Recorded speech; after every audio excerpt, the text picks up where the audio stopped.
Tout plaquer pour venir vivre au Québec en ce moment, bonne ou mauvaise idée, je vous donne mon avis. Ça fait presque 2 ans et demi que je me suis installée ici à Montréal avec mon mari, nos 3 enfants et notre chien. Je vous partage notre quotidien. De manière générale, c'est pas un scoop, on est super heureux ici, mais je vais quand même vachement nuancer dans cette vidéo. Est-ce que c'est facile d'immigrer au Québec en ce moment? Non. Non. Non. Alors évidemment, pour certaines professions très recherchées ici, ça peut se discuter, mais de manière générale, l'immigration au Québec, c'est pas du tout le moment. Il y a beaucoup de programmes d'immigration qui sont gelés et même des gens qui sont ici depuis plusieurs mois, voire plusieurs années, qui travaillent, qui sont intégrés, mais qui ne peuvent pas rester. Je pense particulièrement aux permis temporaires qui ne sont plus éligibles au CSQ alors qu'ils l'étaient quand ils sont arrivés.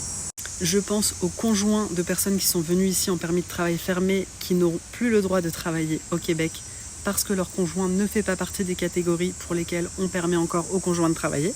Je pense aux étudiants pour lesquels c'est beaucoup plus difficile de pouvoir rester après l'obtention de leur diplôme ici.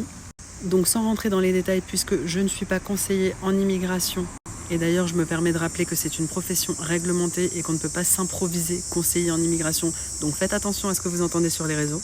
Si vous avez le souhait de venir vivre au Canada et que vous parlez anglais, franchement un conseil, allez dans une autre province. Ça ne remet en rien en cause la qualité de vie qu'on a obtenue ici et on quitterait le Québec pour rien au monde, mais il y a quand même beaucoup de gens autour de nous qui se trouvent dans des situations assez dramatiques en ce moment. Et si vous avez quand même décidé de tenter l'aventure ou que ça vous intéresse de suivre une famille fraîchement arrivée au Québec avec ses 3 enfants et son chien, n'hésitez pas à vous abonner, je vous partage tous les bons comme les mauvais côtés. Bisous!